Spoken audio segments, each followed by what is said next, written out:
Hello, everyone. Thank you for joining us. The topic for today's webinar is Award-Winning Innovation, Durham's Community-First Approach to Strategic Planning. We're excited to welcome Pat Madej, Strategic Initiatives Manager for Durham County, North Carolina, and Ted Jackson, ClearPoint Strategy Co-founder. The audience will be muted for the duration of the webinar, but we encourage you to submit any questions in the Q&A tab for Pat and Ted. So without further delay, we'll go ahead and get things started. Ted? Great. Thanks, Megan. And thank you, Pat, for joining us. Why don't you tell me a little bit about yourself and your history with Durham County?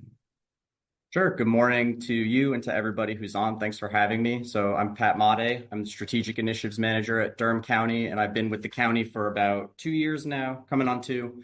I've been in the public sector, bouncing around state and local government for about 13 years, 10 in North Carolina.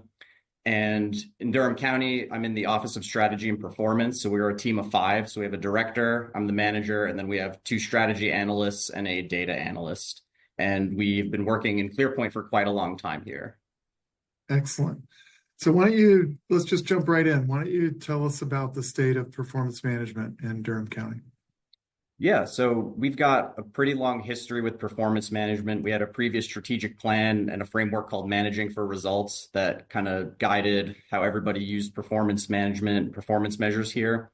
So a couple of years ago, there was a leadership change in the county and our office was created. So previously, performance management was housed in the budget office and strategic planning was housed in the manager's office. So the decision was made to combine them into one team, strategy and performance. So we took a look at ClearPoint and basically found that it was a good natural time to get the lay of the land and look at how people are using ClearPoint, what we've got in there, and concurrent with the development of a new strategic plan, how we could maybe streamline things and modernize it a little bit for everybody that's using it today. So I'm going to share a couple things, which you said is okay. And let's go ahead and get this up. I'm going to share this little dashboard here, which you should be seeing. So I went into our ClearPoint and just took a look at how many measures we had in there, who's updating them, when they're being updated, all that kind of stuff. And I basically exported a bunch of spreadsheets, came up with this little dashboard in Power BI. So the key things that this told us was that we had almost 700 measures in ClearPoint, which is a lot, very unwieldy in some senses. When you're looking at when they were updated last, we had about 276 of them updated within the last 2 years. And I have to note, this was as of December 31st, 2023. So this is now kind of outdated, but this was just a snapshot in time of how people are using it. So about 40% were kept up to date. We had 66, which were pretty much titles with no data. So that told us people had a lot of cool ideas for measures. Maybe they were tracking them on their own, or maybe they never got around to tracking them. And then we just had a lot of measures which had been input, had some data updated at some point, but never really ended up being followed through with.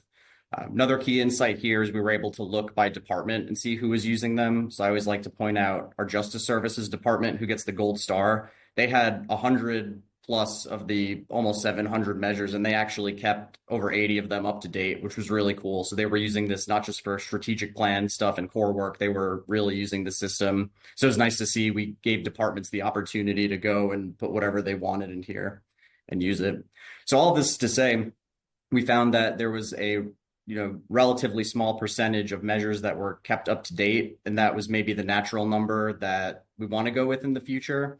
This isn't necessarily a bad thing. This is just information we're using to figure out what we're going to do next. Hey, Pat, how do you decide what's an efficiency measure or an output measure? I'm watching this. Oh, yeah. The big pie chart at the bottom. Yeah, as I went through, basically, if it was one of those measures that's just counting things or an output, they got put in there. And then for the most part, the other stuff where it was like percentages, I kind of lumped that into one efficiency category. I know you can get more fancy with that and talk about effectiveness and outcomes, but for the purpose of this, I was kind of looking at it like counting things versus taking the next step. So that's kind of where we landed with it. Yeah, I like it. Cool. And then we found this information, and we are really big on talking to our departments here. So I'm going to share this really quick. So we went and did a focus group with our departments. So we basically invited all the ClearPoint users to come. We introduced ourselves as the new team, and we basically said, we want to hear from you, the good, the bad. What do you like about our current performance measurement process? What could be better? So the information we basically got was that departments actually liked using ClearPoint. They thought it was easy to get into, navigate, update, but particularly when they had clarity and focus on what they needed to be updating. They had a little bit of frustrations with some of our processes. So again, like that dashboard showed, there's just too many measures out there right now, and they wanted a little more clarity on which were useful to go in and use the time to update. And they just didn't want to feel like they were going in and checking the box. They wanted to make sure what they're going in and spending time on was meaningful to the community and to management. And then that gave us some goals for the future. So that let us know we need to communicate more frequently with departments, provide a little bit more feedback, make sure they're getting the information on what's relevant. And then ultimately, I started down there. We want to focus in on report on the measures that are meaningful. And then importantly, align with the budget and strategic plan, which is a big ongoing effort. We're still somewhat early in those stages, but it's a big thing that we are working on here. And then we're also trying to reframe how we categorize performance measures. So the way we're looking at it now is every measure is going to be a department measure. So if there's a performance measure out there, that's something that the county provides, like a service, we produce something, it's going to be housed under a department in ClearPoint. And then within that, some of those department measures are going to be budget book measures. So this is what we put in the annual budget document. It's telling the story of the core work of departments and what they do. It's public, so it's important to make sure we're putting good info out. Then we're going to have strategic plan measures. So these are the measures that directly align with something in our new strategic plan. And then we really would like to target measures that do both. So it's like telling the story of your core work, and it's actually aligned directly to the plan as well. It's okay if a measure doesn't fall in the middle there, because we've just got some important core work that we have to communicate out, but it's not necessarily a big priority because we're doing it well already and we don't have to focus on it too much. And then also in that big department measure bucket, for instance, if there's a department that wants 100 measures in ClearPoint, maybe a small handful of them are going to be in these yellow, blue, green circles, but they can have a lot of other stuff there that just won't rise to this level here. And when you talk to people, do you say all of your measures need to be in ClearPoint? Like, is that the world, or is there, then we also have some additional measures that are outside of ClearPoint? Like, how do you think about that? It's a great question. In an ideal world, we'd get everything in ClearPoint. I think what we found here is we maybe went a little too far there and we had 700 and people weren't updating them. So that's not to say that the information is not updated or accessible. It's just kind of housed somewhere else. So going forward, we're trying to really focus in and use ClearPoint as the tool to communicate those important focused measures. Very cool. And then just showing a little bit of our actual ClearPoint system. This is our current homepage. So this is our legacy previous strategic plan. So you've got 5 goals here. You've got the departments listed underneath. And then you could click into the departments. You've got their activities, which is usually something like a program or a division or something like that. And then you've got their measures. So what we've been building out now with the help of a couple of your team members over there is our new strategic plan. So we've got a new little homepage that we're building out. And then when you go over to the elements, which are up here, let me click that really quick. We started to build out our new strategic plan focus areas. So these are what were previously called goals. We're referring to them as focus areas now. So regional leadership, healthy community, et cetera. And then we built in our objectives and 74 initiatives. And then each initiative is going to have ideally 1 to 3 measures. So we're still copying those over. So you don't see the huge number yet, but we're probably going to end up somewhere around 200 or so. But we're in the process of copying relevant stuff over, archiving old stuff, putting new measures in, and all of that stuff. And then the other thing we're doing right now, I mentioned budget book measures. So I think I have to go over to measures here. Actually, I think I've got it up already. Yep. So we've been assisted with coming up with a template. So previously with the budget book, we were just taking screenshots, kind of like hard keying text in Word and merging it. So we figured out that with ClearPoint, we can tag the budget book measures or select them and then automate a little page so we can change the colors, have it align with the brand of the budget book, and then we can basically pull in charts, narrative, all sorts of this stuff. And these boxes I'm pulling in are actually new little fields we set up. So we want to keep all of the historical information, but we said for the budget book, give us 1 to 5 sentences of narrative, keep it focused so we can keep it more consistent across all the departments. So this was really easy to put together, and then we're going to come up with something like this for all of the departments, export it, hand it over to budget, and they can merge it into their book. That's awesome. So that's a good way to let people know that you can capture, both your budget measures and your strategic measures together. So we did get a question, and which was, how are your departments tracking measures outside of ClearPoint? And do you manage any of those, or departments self-manage them? So are they managed kind of in your organization, or are they kind of managed within the departments? Yeah, I think measures as a whole are pretty much managed in departments right now. So what we're really guiding departments on are those budget book and strategic plan measures. So those are the ones that we're vetting, making sure that the narrative is good, the charts look good, all of that stuff. So we're guiding the more public facing stuff that's going to end up in documents and our eventual dashboard online, that kind of stuff. Okay. We're always happy to consult with departments and assist them with their measures, but at this moment, the just usual data they're collecting is handled by them. Gotcha. It seems like what you've done in the last year, even less than a year, is a lot of change. It's one thing to tell people they're not using measures and just we're not going to track them, but it's another thing to kind of completely do some wholesale changes, not only in the tool they're working in, but with the overall processes. Like, how did the agencies take it? How were you able to drive that change in the organization? Yeah, honestly, we haven't had much pushback from departments. In a sense, they're actually kind of happy that they have fewer measures and a more focused number of measures to keep up with.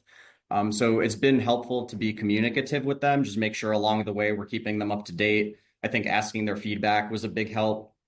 And it's also been really helpful to have support from management. So we've been meeting with them closely and keeping them up to date with our plans, getting approval for that kind of stuff.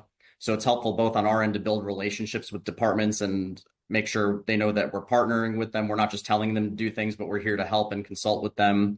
It's also helpful for us collectively to get that vision and directive for management, like, hey, this is where we're moving to. And also communicating the why is a big thing. So we're not just suddenly shooting an email out to departments like, hey, you're doing this now. Like, we're making sure to hold meetings, trainings, open houses, that kind of stuff, so they can come in, ask questions. And we're really trying to put a message out that we're all in it together. We're not just trying to be the experts here and tell them what to do. We're trying to make this a big effort where we're joining together to move the county in the right direction and a more efficient direction. Yeah, we've seen it across so many of our clients who, when you try to tell somebody what they should measure, you get very low compliance. But when you show them kind of the strategy and ask them how they contribute and let them kind of partner with you on the measures, I think was the right way that you said it. There's a lot more involvement and enthusiasm for what you're measuring. Yeah, and there are some tough conversations too. So as we've been working with departments on business plans, tying what they do to the new strategic plan, we've kind of let them lead the conversation. Like, hey, here's this new initiative. We think you might be the lead on it, or maybe they said they want to be the lead on it. So how are you going to measure it? And then they'll throw out some ideas, and then we're here to help kind of shape and mold it. So you asked about, output versus efficiency measures before. We're trying to get away from output as much as possible and actually look at more meaningful things. So if we get a measure that's just kind of counting something, we want to try to help them think a little bit further down the line. Like, in what context are you counting those things? Like, can we take it further and look at an efficiency or an outcome or something like that? So we're really letting them come up with a lot of the ideas, but we're here to help guide to make sure measures are consistent across the county and that they're actually telling a story meaningful to someone in the community or management. I think my light just went off. I sit still too long. That sensor doesn't give me much time, but. Right. Okay. I have a couple of rapid fire questions, then I want to move on to your new strategic plan. So you showed the budget book measures. Like how do you think about separating them, the strategic measures and the budget book measures? And do you do that in a particular way in ClearPoint, or is there also just kind of education to the people in departments about how to get to that sweet spot? That's a very good question. So right now we're focus. So we did these business plans. We were working on these strategic plan measures, and then just based on timelines and the budget process occurring now, we pivoted a little bit to focus more on the core work and budget book measures. So as we've worked with them, we went out to departments and said, hey, we want 2 to 4 good measures that tell the story of what your department's doing. And that was kind of the broad thing. And we're like, hey, if you can tie them to the new strategic plan, that's a bonus. Some people might not be that far along yet, but we're really trying to get them to think of, especially in the big departments, like what are some things that broadly tell the community what you do? And if you can tie that to something that we're trying to accomplish between now and 2029, which is the timeline of our strategic plan, it's even better. Right. Okay. And then second one is, so I'll just read it. It's from Ronnie. It says, what process do you all follow for reporting the ongoing performance of these measures, and who's typically involved? So for example, do you meet with county leaders on some kind of frequency to talk through the progress? This is a good question. We're not there yet with the new plan, but previously we did the usual quarterly email to departments or quarterly call and just say, hey, we'd like to get your data updated. Now it's a little bit different because of the timeline of the budget process. So we basically at this point came to them in December, asking them to identify those measures, and then got that list of measures. And then over the last couple of months, we've asked them to update their data through Q2, which is December 31st for us. So it's basically, this is like a one-time, have it updated for halfway through the year. Going forward, we're probably going to go back to a quarterly sort of system. Not all measures are quarterly, that's okay, but it's just, hey, give us whatever the most recent data you have is. And then eventually, yeah, we would like to make it conversational. So I know they have stat systems out there. So we've talked about internally, maybe setting something up where we're meeting with departments, leadership, and talking through stuff. A big key here is that we don't want this to be a punitive system, because that just doesn't work, or that's our philosophy at least, is that we want to make it more conversational and talk to people about their hurdles and what we, leadership, everybody, collaboration with other departments can do to get over that hurdle. So that's a really key thing, and that's a trust building thing we're trying to do, and it's a big cultural change too. So that's something that's going to be incremental, and we've got to model it. Right. Awesome. So I know you just came up with your 2025 to 2029 strategic plan. Tell me a little bit about how you refreshed your strategy overall.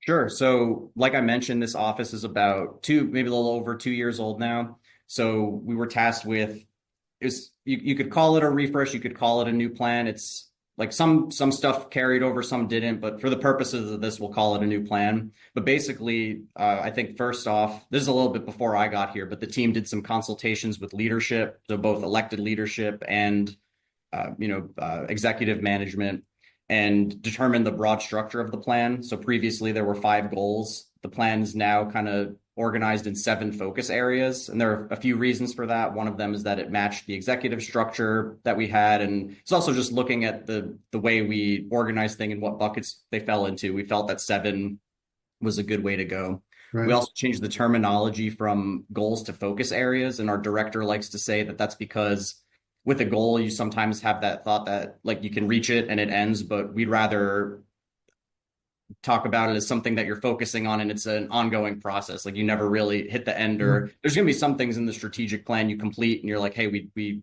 implemented that program, it's ongoing, but we want people to be thinking through like how you can continuously improve it. So that gave us the broad structure. And then we did a lot of engagement. So we went out to departments and did SWOT exercises. So if anyone's not familiar, it's strengths, weaknesses, opportunities, threats. We engaged with leadership teams. Then we went out to employees themselves and did a big survey. So we wanted employees to comment on the new structure, what their priorities were.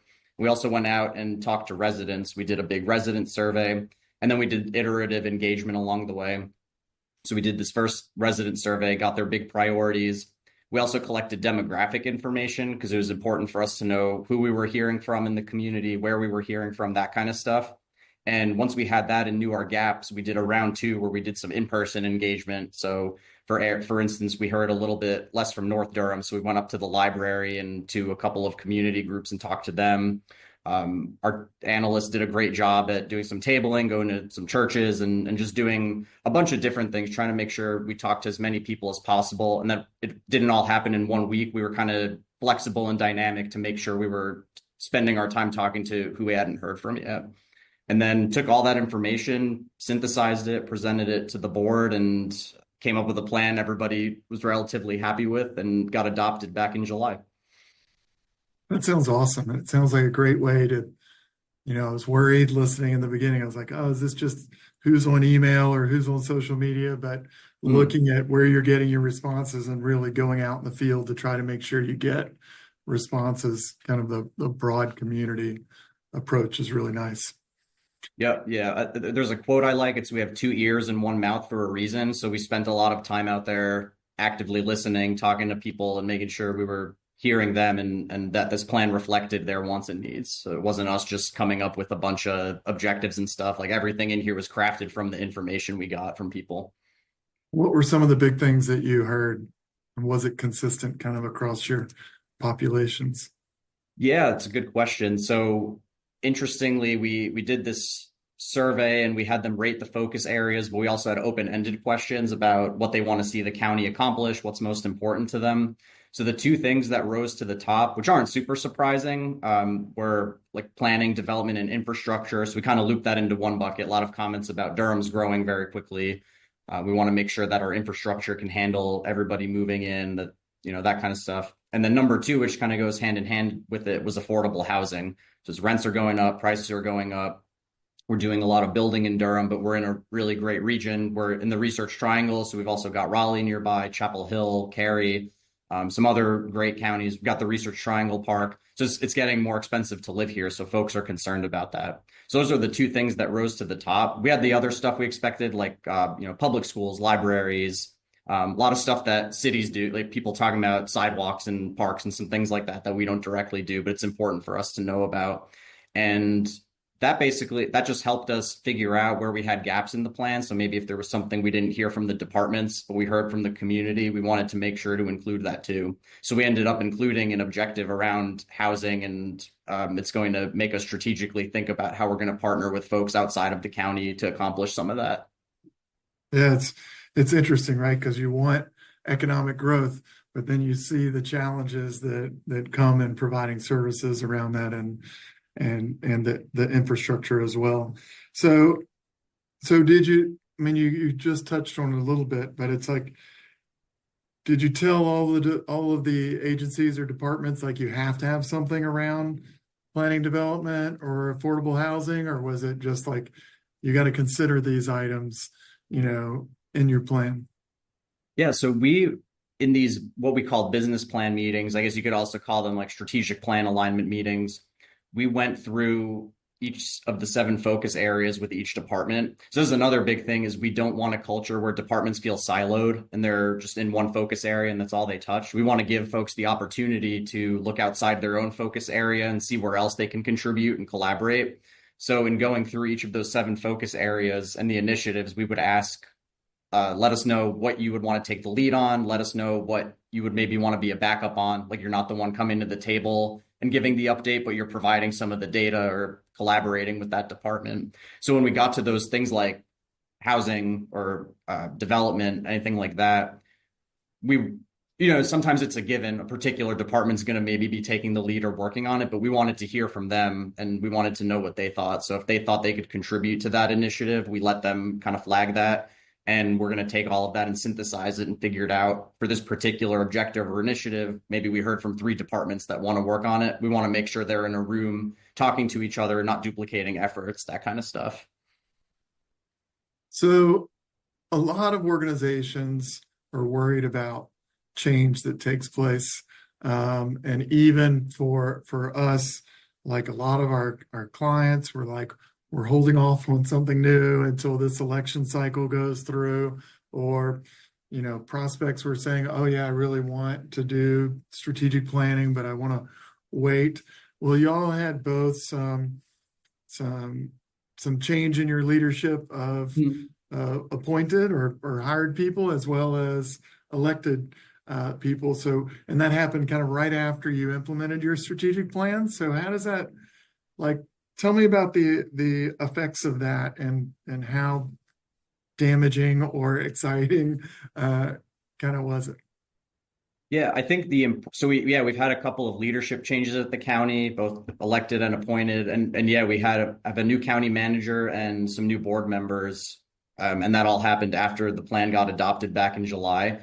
I think it's just important to stay flexible. So it's when we developed the plan, we didn't ever say that anything's going to be set in stone. So I think we had a 2-year refresh planned eventually. So that's something that's going to come, but we've told everybody it's a living document. So we want to make sure that if any changes are to come, we can be adaptable. We can make that happen. But we've had a lot of support for management, luckily, over the development of the plan and even with this new plan. And I think it's important for us to just keep communicating with each other, and we can also speak to all of that engagement we did with the plan. And I think that's why that was important. So we can come and show these are the voices that went into this plan. It was the community, it was the employees, all these other folks. So even as leadership changes or people come and go, you've got something that has a pretty good foundation, and we can point to that and we can show the data of where we heard some of this stuff from and where the ideas came from. And that's been really helpful. Helps us, I think, in this time of change. It helps the plan be somewhat resilient, but again, we've got the flexibility built in, so we're not too worried about that. Yeah, I think there are a lot of great takeaways. I'll point to two in particular in what y'all did is one, getting all of the community engagement certainly makes your plan quite defensible. So I mean, always elections bring change and new leadership brings change. But if you could say, we're not going down this path illogically, like we've talked to all of our constituents, and you kind of bring the receipts of that through all of that community engagement. And then I love the idea of saying in our 5-year plan, we have a clear check-in point. Yours is at the 2-year mark. So it's like, we're not, putting this in stone. And I mentioned to you last week when we touched base, was like, when I worked with Doctors Norton and Kaplan, they always said the worst thing I wanted to see was a laminated strategy or a laminated strategy map, because that meant someone thought that it was done, like it was finished enough to laminate. And it's like, no, we want something that's a living, breathing document, and you have kind of the proof of this is what we heard from our residents, our community, and you have like, we're going to really look at changing it. It's not at 5 years we go relook at it. We're going to relook, with a tangible point at 2 years. So before we run out of time, I know we're really close. Any advice for someone just getting started with strategic planning? Yeah, I think the biggest one, as far as developing the plan, talk to folks. Again, just make sure you're getting out there with employees, keeping management up to date, two-way communication there, talking to the community as much as you can. And I think if you're asking in relation to ClearPoint, I think lean on ClearPoint. So that was my follow-up. Yeah. What are you using ClearPoint? We've had some really great support. I want to shout out Heaven in particular. She's been awesome, but something I wanted to point out earlier was we had like over 100 scorecards, and we were like, hey, is this a best practice? And she said, no, not really. So we've had a lot of help with better organizing what we've got in there. So if you're new to strategic planning, like you have some good support with how to set it up and make it useful for people. If you've done it before, it's good to go in and do a refresh. And we've been able to archive old stuff, start moving stuff over to a new system. So yeah, lean on ClearPoint for support with the technical stuff, but I think big picture, make sure you're talking to people, keeping folks updated, communicate with them along the way. And I want to shout out our analysts too. So once our strategic plan was done, CG and Adriana did an amazing job throwing this big event where we actually lined it up with Employee Appreciation Week. So we hosted it here in our innovation lab. Invited employees, came out, gave out swag, copies of the plan, that kind of stuff. So anybody who wasn't really engaged along the way had the opportunity to learn more about it. So it's a constant effort to educate as well and make sure people know where they sit in the plan. And that's really important too. So yeah, don't just collect the information, but once you've got the plan, make sure you go out and keep people up to date about it as well. Oh, that's great. You took something that might normally be seen as a burden and turned it into like a celebration, a way to engage. We had another client one time make a strategy plan cake. So they had made a graphic with their strategic plan, and put it on a cake. And it was the same way, the same kind of party when they just celebrated, hey, this is what we did. And if you want to learn more about it, drive through it. Well, Pat, thank you so much for your time. Thanks for sharing all these great insights. We look forward to hearing more from Durham County in the future. Yep. Thanks for having me. If anybody ever wants to brainstorm, shoot me an email. Always happy to talk. Okay. Thanks again.